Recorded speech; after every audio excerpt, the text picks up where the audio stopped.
Olá, pessoal, tudo bem com vocês? Mais uma nossa videoaula? Preparados? Espero que todos estejam bem, né? Acomodem-se, né? E vamos lá, tudo bem? Então vamos lá.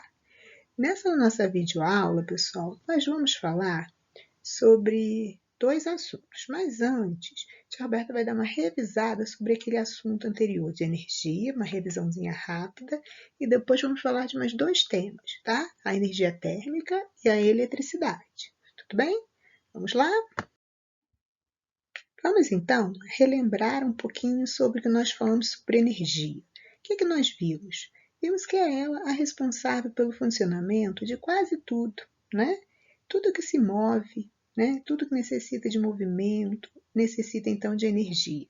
Então ela está presente nas máquinas, nas atividades dos seres humanos, né? De todos os seres vivos também, e até mesmo em alguns fenômenos naturais, como raios, por exemplo, né? E vimos que ela se divide basicamente em 6 formas e se manifesta na nossa natureza: na luminosa, na térmica, na elétrica, na sonora, química e cinética. Vimos também que essa energia se transforma. Ela não nasce do nada e não some do nada. Ela está sempre se transformando. Então aí nós temos um exemplo para que a gente possa rever, né? Falando da energia elétrica entrando em uma televisão, assim como poderia ser um celular, né? Um tablet ou qualquer outro material desse tipo. Quando entra energia elétrica, ela é transformada. À medida que nós ligamos a televisão, essa energia é transformada em energia térmica, que é a energia do calor, a luminosa, por isso nós, né, vemos a telinha, e a energia acústica, que é a energia do som, certo? Então, esse momento foi só para a gente poder relembrar, porque nós vamos falar de um próximo assunto que se trata de energia térmica. Nós vamos especificar então a energia térmica. A energia térmica é a energia do calor, né? É a temperatura dos corpos, né, que está relacionada então a esse tipo de energia. Então, quando dois corpos de temperaturas diferentes, eles entram em contato, ocorre o que a gente chama de transferência de calor, até que eles atinjam a mesma temperatura. E aí nós dizemos que ocorreu um equilíbrio térmico, um equilíbrio de calor. Quantas vezes, né, nós vamos comer uma sopa ou tomar um leite quente, né? E às vezes a gente fica ali, não consegue, e aí a gente fica esperando que ele esfrie, né? É isso mesmo. O calor do sua sopa ou do seu leite, né? Eles vão ser transferidos do lugar mais quente para o lugar mais frio. Né? Até na sopa a gente observa que se a gente pegar pelas bordinhas, né, a gente consegue pegando. Por quê? Porque a parte externa ela está em contato com uma superfície mais fria, que é a superfície do prato. Né? Então observa aí, ó, nessas duas imagens. A primeira imagem está dizendo que a temperatura sai do mais quente para o mais frio, ok? E o de cima aí, nós vamos observar justamente o que eu falei sobre equilíbrio térmico. Então, supondo, né, nesse exemplo aí, que nós tivéssemos algo com uma temperatura de 50 graus Celsius, que está o vermelhinho aí, mais quente, e um outro com 20. À medida que a gente encosta no outro, né, a gente mistura um ao outro, vai acontecer do calor, que está aqui na parte vermelhinha, com uma setinha para o azul. O calor vai para o mais frio até que se equilibre a sua temperatura. Então, o equilíbrio dessas duas temperaturas é de 35 graus Celsius. Como eu faço essa continha? Basta eu pegar os 50 graus Celsius e os 20, que vai dar 70 graus Celsius, e dividir por 2, a média entre eles de 35 graus Celsius. Isso quer dizer que eles vão ficar, então, em equilíbrio. Tudo bem? Hoje nós vamos falar um pouquinho sobre a produção e o uso dessa energia térmica. Temos 4 exemplos, então, né? Nós temos um painel solar, né? O que esse painel solar faz? Ele transforma, né, o calor para água, né? Ele aquece, na verdade, essa água. Temos um outro exemplo aí que é um fogão a lenha, né? Também utilizado para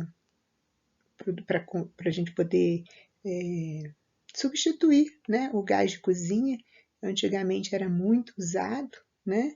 Hoje em dia quase não se tem. Existem até uns fogões bem modernos, bem bonitos, bem bacanas, né? Se nós pudéssemos trocar os nossos, né? Seria bem legal, bem interessante, porque nós não estaríamos usando o gás, né? Natural. Temos aí também um exemplo de uma usina nuclear, usina termoelétrica, desculpa, e a usina termoelétrica, ela também funciona produzindo a energia elétrica através do calor. Então, mais uma vez, a energia térmica aí atuando, né? E o último que nós estamos vendo aí são processos industriais feitos para a produção de aço, né? Também é preciso aquecer para que funcione, tá bem? Então, é muito importante a energia térmica no nosso dia a dia. Bom, aqui a tia Roberta gostaria de falar um pouquinho sobre um assunto de eletricidade, né? Que é algo muito delicado da gente falar, né? Tem que ter muito cuidado. Sabemos que tem pessoas aí que acabam tomando choques desnecessários, né? Então a gente tem que ter muito cuidado com essa questão do que a gente de cargas elétricas, né? Quando é pequenininho, então, principalmente, realmente é muito perigoso, né? Pode se matar uma pessoa, né? Então tem que ter muito cuidado, tá? Eu coloquei essa imagem ao lado falando sobre o átomo, porque teve uma coleguinha que disse que não conseguiu assistir a aula da semana 13, né? E lá eu falava exclusivamente dessa parte aí, né? Rapidamente, e depois foi só uma explicação sobre o livro. Então eu aproveitei o momento, já que nós estamos falando sobre cargas elétricas, né? Mais uma vez, e coloquei aí do lado o que a tia Roberta falou lá na semana 13 sobre o átomo. O que seria um átomo? Seria a menor unidade que vai formar todos os materiais que nós temos na natureza. Assim como nós temos, para formar o corpo, né, de todos os seres vivos, nós temos uma unidade básica chamada célula, com exceção dos vírus, né? Os materiais não vivos da natureza também possuem uma estrutura muito pequenininha que é chamada de átomo. Por que eu falei isso? Né? Embora isso seja uma matéria lá da frente. Eu comentei isso só para que vocês entendam que todos os materiais possuem essa estrutura que está aí, chamada átomo, e que todos os átomos possuem cargas elétricas positivas e negativas. O que significa isso? Significa que todos os materiais que estão ao nosso redor possuem cargas elétricas, porém, elas se encontram em quantidades iguais. Então, é essa diferença de cargas aí que faz toda a diferença, realmente, né? Observem aí a quantidade de cargas elétricas no primeiro exemplo aí, que a tia Roberta colocou. Ó, tem 5 cargas positivas, com sinalzinho de mais, e 5 cargas negativas, com sinalzinho de menos. Isso significa que ela não vai causar choque. Então, a maioria dos materiais são assim. Não quer dizer que tenham 5 e 5, pode ter 100 e 100, mas o que importa é que a quantidade de cargas elétricas dos materiais são exatamente iguais. Se tiver 200 positivos, tem 200 negativos. Então, isso não nos causaria nenhum choque. O que vai nos causar um choque é essa diferença de cargas, que é justamente o que faz gerar, né, faz acontecer, produzir a energia elétrica.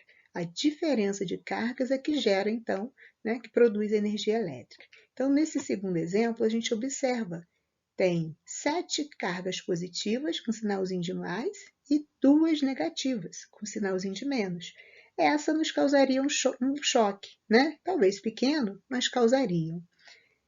Quanto maior a diferença nessas cargas elétricas, maior seria, então, o choque, tá? Então, nunca se esqueçam, todos os materiais que nós temos são compostos por átomos, todos os átomos possuem cargas elétricas positivas e negativas, logo, todos os materiais também possuem cargas elétricas, certo?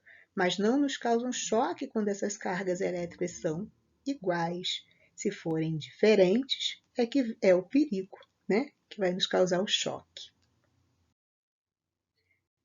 Nessa imagem, eu gostaria que vocês observassem o que a gente chama de circuito elétrico, né?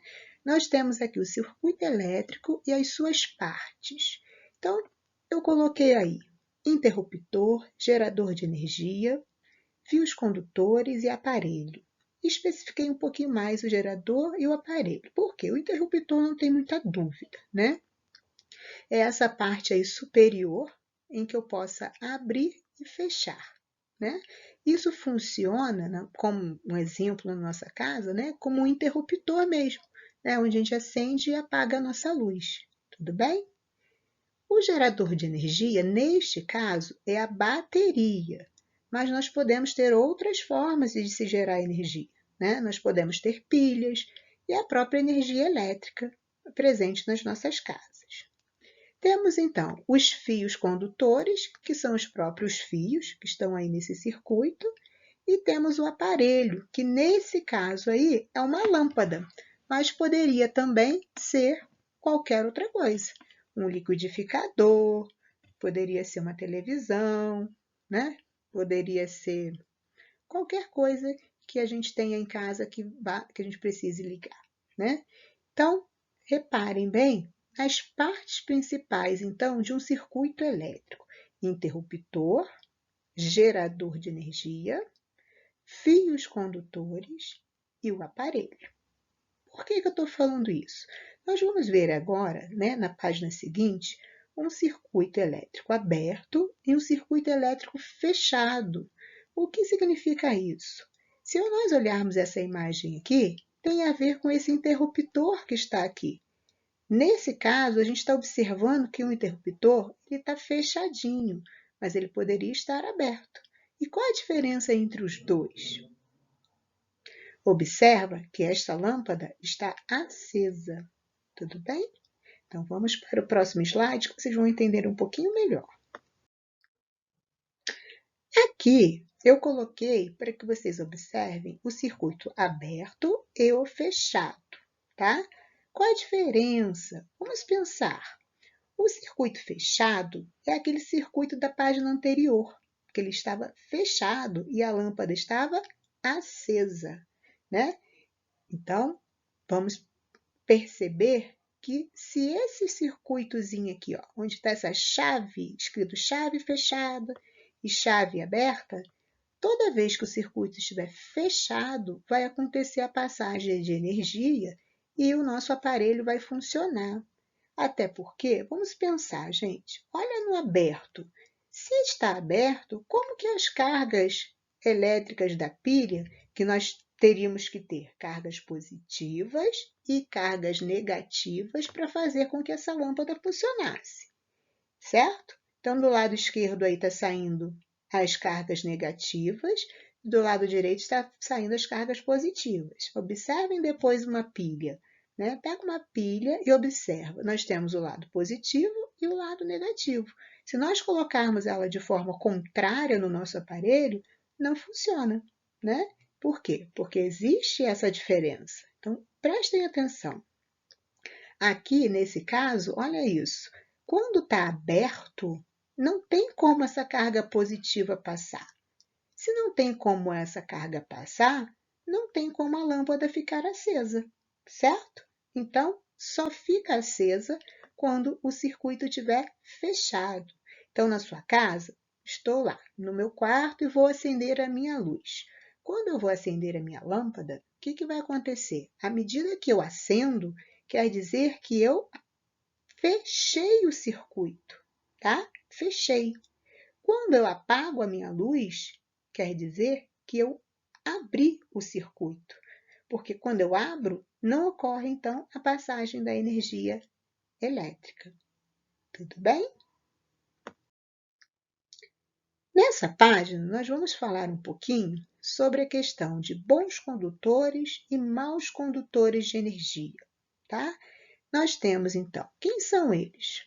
Os bons condutores são aqueles materiais em que a energia passa com maior facilidade. É um bom condutor, conduz bem, né? Então, nós teríamos aí alumínio em cima, né? Temos o cobre, fios de cobre, né? E nos maus condutores nós temos aí como exemplo o vidro, a madeira, né? Temos lá a fita isolante. Por que eu estou falando isso? Se a gente observar um fio, que a tia Roberta colocou aí, nesse ladinho direito, nós vamos perceber que um fio, né, quando a gente olha, a gente só vê aquela parte externa do fio. Mas se a gente conseguir cortar, a gente vai observar também a parte interna. E ao cortar, nós vamos ver que ele é todo isolado, ele é todo protegido. Quando a gente coloca a mão no fio, a gente não toma um choque, né? A não ser que ele tiver com um cortezinho, né? Que eu consiga encostar a minha mão nessa parte de cima aí, ó, que é o cobre, né? Então, nós temos o plástico preto, que está protegendo. Por dentro desse plástico preto, nós temos, então, dois outros plásticos de forma separada, um azul e um branco, justamente por conta das cargas elétricas serem diferentes e não ocasionar problemas. Então, nós temos um azul e um branco, tá vendo aí? Também envolvido com outro plástico. E lá em cima nós temos, então, o cobre. Esse é onde está passando as cargas elétricas. Então, o cobre é um bom condutor. O plástico já não é um bom condutor, né? Então, quando a gente vai fazer algum serviço, né? A gente não, né? Vocês não, que são crianças. Mas quando o adulto vai fazer algum serviço de eletricidade, ele precisa ter muito cuidado. Ele precisa usar luvas, botas, né? Tudo para se prevenir, certo? Não sei se vocês já observaram também, mas até os materiais né, que essas pessoas que trabalham com eletricidade usam, o cabo dele, onde ele segura de verdade, todos eles são feitos de materiais de borracha, né, ou um silicone, né, algum material que não ajuda a diminuir ainda mais, né, que não vai provocar o choque, tá? Então, nós temos aí dois tipos de materiais, os bons e os maus condutores. O que vai passar com facilidade, né? Que são os bons condutores, e os que não vão passar, que são os maus condutores. E aqui, pessoal, eu coloquei uma curiosidade, né? A função dos agasalhos. Hoje mesmo estou aqui, ó, com a minha blusinha de frio, né? E qual seria a função dos nossos agasalhos? A nossa, lógico que a gente sabe, poxa, está muito frio, tem que colocar um casaco para não sentir frio. Mas o que seria esse não sentir frio? Por quê? Lembra que eu falei lá no início da nossa questão térmica? O que acontece? O calor sempre sai do lugar mais quente para o mais frio. Então, o nosso agasalho não serve para o frio não entrar. Ajuda? Ajuda. Mas a ideia é que ele não deixa o nosso calor sair, né? O calor, que é a parte mais quente do nosso corpo, ele não vai para o ambiente. Então, essa é a verdadeira função do agasalho: impedir que o calor do nosso corpo saia. Tudo bem? Bom, pessoal, então um grande beijo, um grande abraço a todos, né? Fiquem com Deus e até a nossa próxima videoaula.